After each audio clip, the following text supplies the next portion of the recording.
Hello cuties, hi hello good evening मेरे प्यारे बच्चों। मैं तुम्हारी प्रणीता मैम स्वागत करती हूँ हमारे प्यारे से चैनल पे Unacademy Maharashtra class 11th and 12th NMHT CET।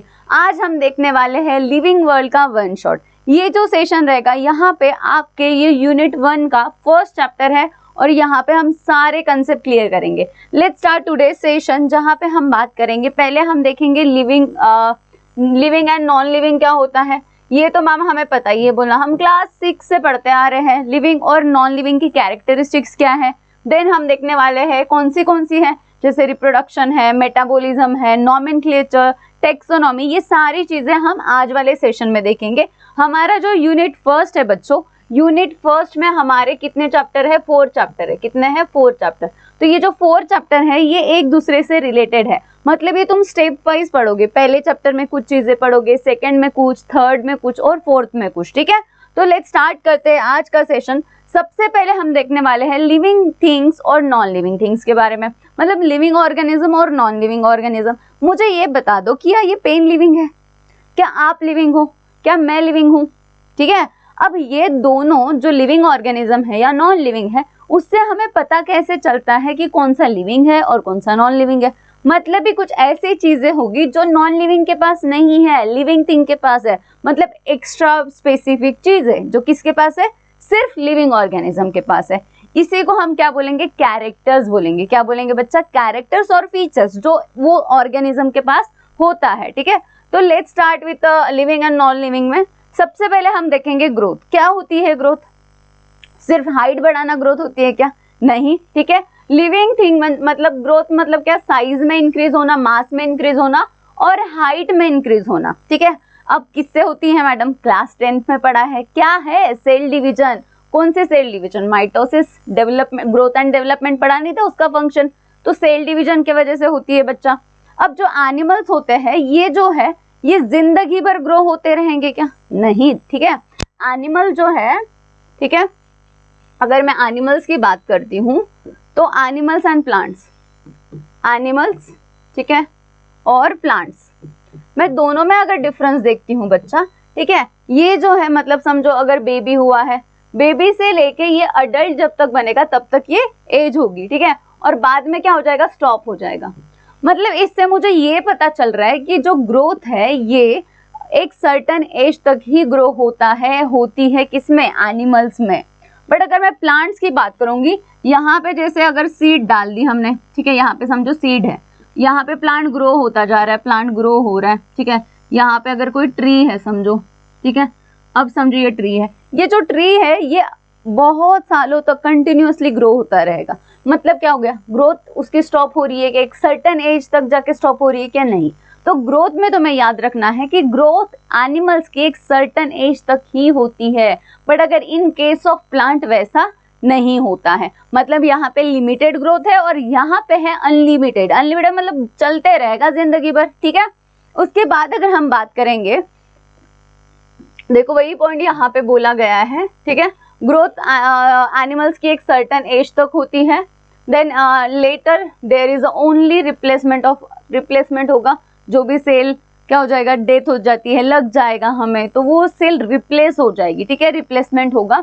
इसीलिए ग्रोथ क्या है? Term as a definite. इसको क्या बोला जाता है? डेफिनाइट बोला जाता है। ठीक है, बट अगर हम प्लांट के केसेस के में अगर बात करेंगे, ये पूरा लाइफ टाइम रहेगा। ठीक है, तो ये क्या है? इनडेफिनाइट है, लाइफ टाइम, जिंदगी भर चलता रहेगा। ठीक है, जैसे अगर एग्जाम्पल के बारे में याद रखते हैं हम, बनियान ट्री, ये बहुत ही लॉन्ग है और कहाँ पे है वो याद रखना? Indian botanical garden. कहाँ पे? वेस्ट बंगाल में। जो बनियान ट्री है उसकी हाइट बढ़ती जा रही है और वो बहुत ही ह्यूज है बच्चा जी।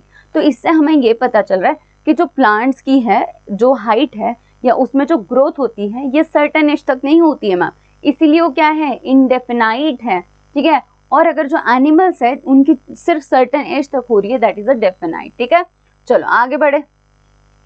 अब सेकंड, अब इसमें और देखते हैं हम आगे की कैरेक्टरिस्टिक्स देखेंगे। ठीक है, जैसे यूनिसेल्युलर ऑर्गेनिज्म है, जैसे ग्रोथ, रिप्रोडक्शन, ये सारे एक ही सेल करता है।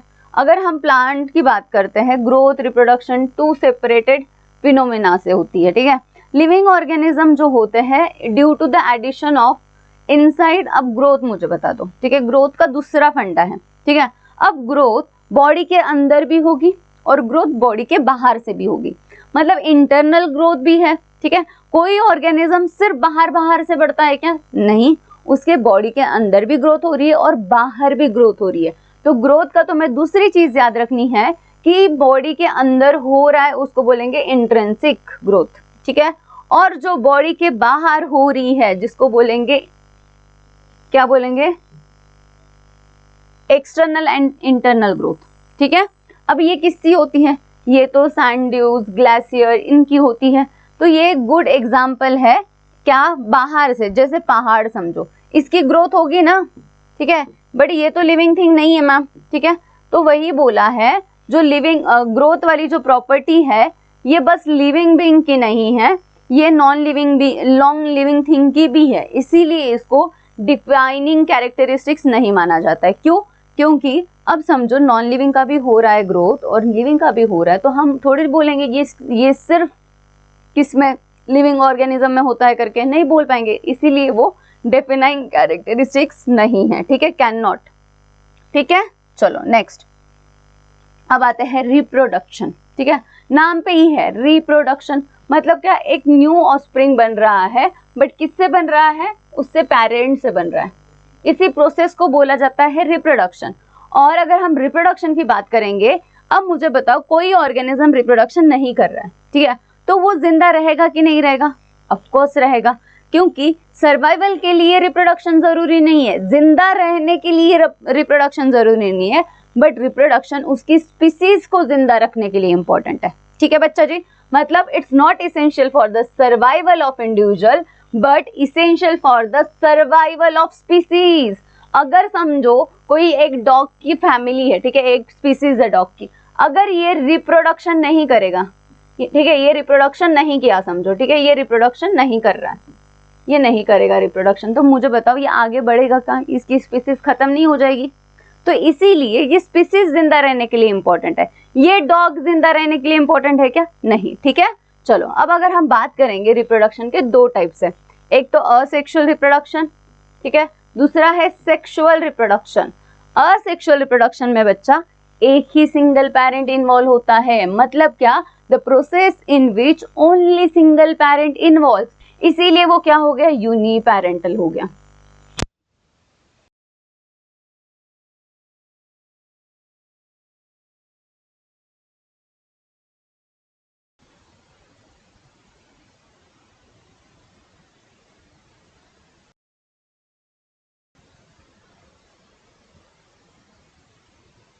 ठीक है, जैसा बच्चा बनेगा वो अपने बिल्कुल पेरेंट के जैसा होगा, ठीक है, तो वो याद रखना है।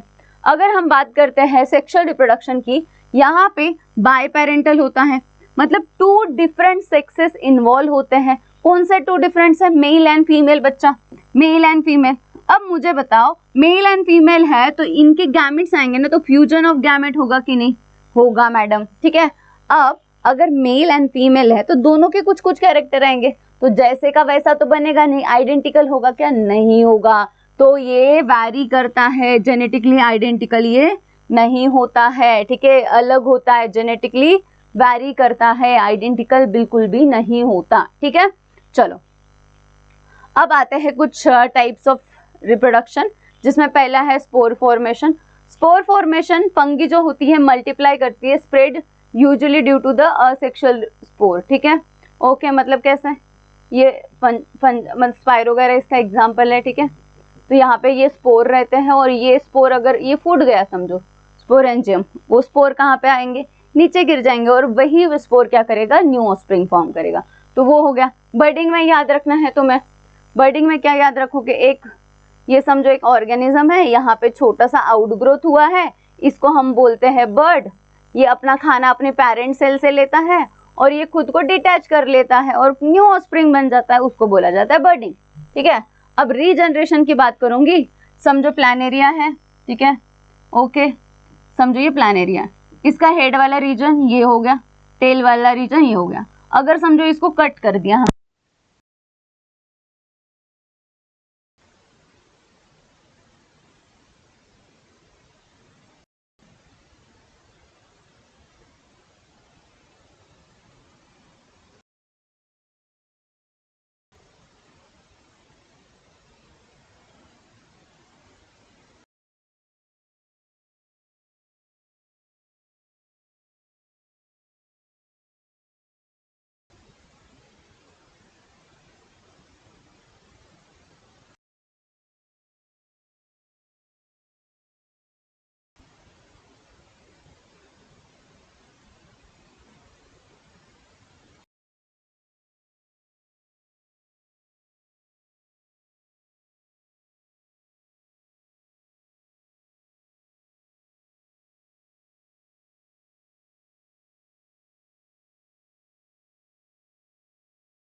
हमें पता है कि हर एक लिविंग ऑर्गेनिज्म ये सेल से बना है, ठीक है। ये चीज याद रख लेना कि कोई भी जो लिविंग ऑर्गेनिज्म होता है वो किससे बनता है बच्चा, सेल से बनता है। अब ऐसे ही बहुत सारी सेल मिलके क्या बनाती है, बहुत सारी सेल मिलके टिश्यूज बनाती है, ठीक है। बट कौन से टिश्यूज, जो सेम साइज की सेल होगी ये, और कोई तो स्पेसिफिक फंक्शन कर रही होगी परफॉर्म, उनको बोला जाता है टिश्यूज, ठीक है।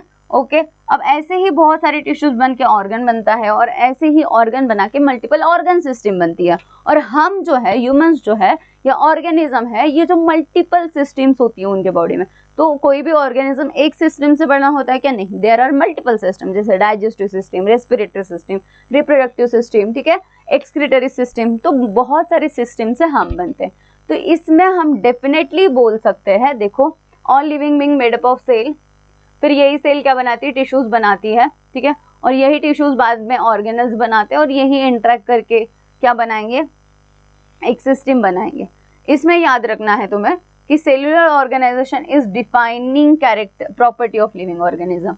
ये जो है सेल जो है ये डिफाइनिंग है, मतलब डिफाइनिंग कैरेक्टरिस्टिक्स मतलब क्या, ये लिविंग ऑर्गेनिज्म में होनी चाहिए, ठीक है, दुनिया इधर की उधर हो जाए, ये होना ही चाहिए, मतलब क्या, सारे लिविंग ऑर्गेनिज्म में सेल होना ही चाहिए। That is a defining property of living organism, defining characteristics of living organism.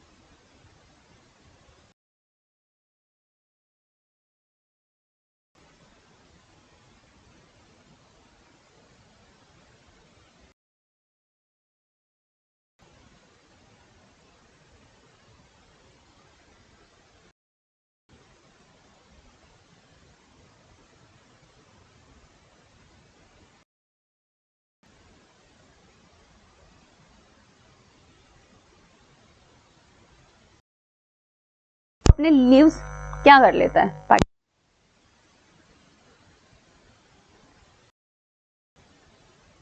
वो क्या है, मेरा स्टिमुलस है उसके लिए, ठीक है, और उसके लीव्स को क्या करेगा, ऑकर्स ड्यू टू फोल्ड कर देता है अपने leaves, that is a response, किस लिए, मेरे हाथ लगाने से, ठीक है, मेरे टच से, मेरा टच अगर उसको एक्सटर्नल टच मिला तो वो अपने लीव्स को फोल्ड कर देता है, ठीक है। सो कॉन्शियसनेस डिफाइनिंग प्रॉपर्टी है ऑल लिविंग ऑर्गेनिज्म की। अब मैं चेयर को मारूंगी, वो मुझे नहीं मारेगी, ये पेन फेंक के मारूंगी, ये नहीं आएगा मेरे पे मारने के लिए, कुछ रिएक्शन ही नहीं देगा, ठीक है। तो ये जो है ये कॉन्शियसनेस, ये क्या है, डिफाइनिंग प्रॉपर्टी है। बट यहाँ पे याद रखना है, जो भी लिविंग ऑर्गेनिज्म कोमा में है, self consciousness, they have no self consciousness, they are supported by the machines, ठीक है। सम कुछ लोग नॉर्मल आ जाएंगे लाइफ में, कुछ नहीं आएंगे। सो ऐसी डिफिकल्ट डिफाइनिंग लिविंग स्टेट में लिविंग ऑर्गेनिज्म और नॉन लिविंग ऑर्गेनिज्म और डेट, ये हम नहीं बोल सकते, ठीक है। ओके, तो ये याद रखना है आपको, नोट। चलो अब आते हैं, थोड़ा सा पॉइंट चेंज करते हैं। ओके, अब ये हो गया था हमारे 5 कैरेक्टरिस्टिक्स, ठीक है, जो किस में होनी चाहिए, लिविंग ऑर्गेनिज्म में होनी चाहिए।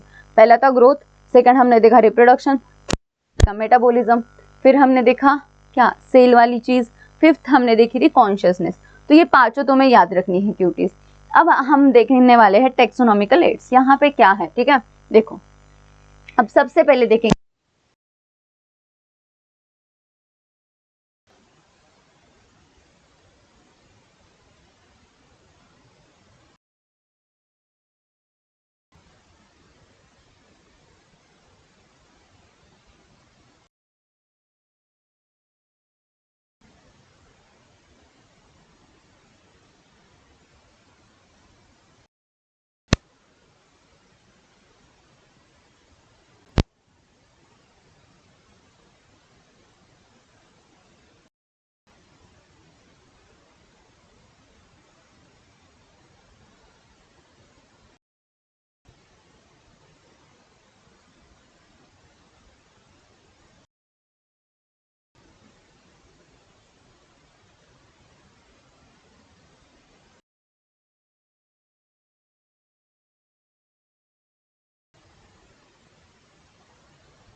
सेकंड है बॉटनिकल गार्डन, जैसे अभी हर्बेरियम में हम प्लांट्स को ड्राई करके रख दे रहे हैं, ड्राई करके प्रिजर्व कर रहे हैं, बॉटनिकल गार्डन में उनको लिविंग प्लांट को लगाया जाता है, ठीक है, और उसको वैसे ही एनवायरनमेंट होगा। गार्डन्स में अगर तुम जाते हो तो वहाँ पे मल्टीपल टाइप्स के प्लांट्स होते हैं, बॉटनिकल गार्डन्स देखे होंगे आपने। तो यहाँ पे they are special garden, specialised garden, collection of all living plants, ठीक है, लिविंग प्लांट्स को ग्रो करवाया जाता है, ठीक है, आयडेंटिफिकेशन किया जाता है और लेबल लिखा जाता है। गार्डन बघितलेत का तुम्ही, गार्डन मध्ये प्लांट्स बघा, प्लांट्सच्या साईडला पूर्ण कवरिंग असतं आणि त्याच्यावर नाव लिहिलं असतं, वहां पे पूरे नाम लिख के जाते, कहाँ साइंटिफिक नेम क्या है उसका, लोग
औरंगाबाद में अगर कुछ बच्चे होंगे तो वहां पे सिद्धार्थ गार्डन है, वहां पे जाके आओ, वहां पे जू वगैरह है, ठीक है।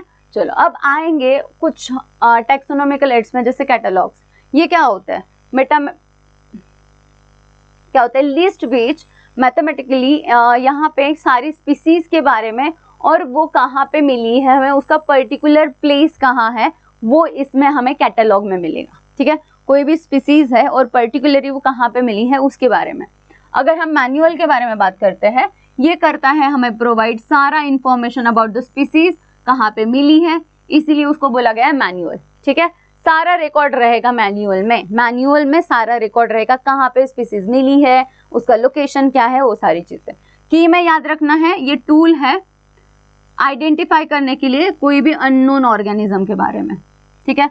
कोई भी अगर अननोन ऑर्गेनिज्म है उसके बारे में हमें पता चलेगा, किसमें, की में पता चलेगा, ठीक है बच्चा जी। की प्रोवाइड करती है दो contrasting characteristics which are called as couplets, ठीक है, ओके। अब उसके बाद each statement in the key, उसको हम बोलते हैं लीड। इसमें कोई भी स्टेटमेंट जो होता है, ईच स्टेटमेंट, उसको लीड बोला जाता है। Separated taxonomic keys are required for taxonomic categories. तो ये पॉइंट याद रख लेना, ये है की के बारे में। अब यहाँ पे हमारे सारे टेक्सोनॉमिकल एड्स खत्म होता है, हम आगे देखेंगे बाकी। ये है हमारा वाटरशेड बायोडाइवर्सिटी पार्क, तो यहाँ पे सारे क्यूटीज खत्म हो गया हमारा, ठीक है। अब हम मिलेंगे नेक्स्ट वीडियो में। बट देखो यूनिट 1 जो है, यूनिट 1 हमारा कंटिन्यू रहेगा, ठीक है। यूनिट 1 जो है हमारा कंटिन्यू रहेगा। यहाँ पे कितने चैप्टर्स है बच्चा? 4 चैप्टर्स हैं। तो ये चारों चैप्टर्स एक दूसरे से रिलेटेड है, ठीक है। फर्स्ट चैप्टर जिसको समझा है वो सेकंड चैप्टर में अच्छे से समझ में आएगा। सेकंड थर्ड का फोर्थ एक दूसरे से कनेक्टेड है। आई होप ये वीडियो आपको अच्छा लगा होगा। मैंने बहुत ही शॉर्ट में ये बिल्कुल हेड शॉट करने की कोशिश की है।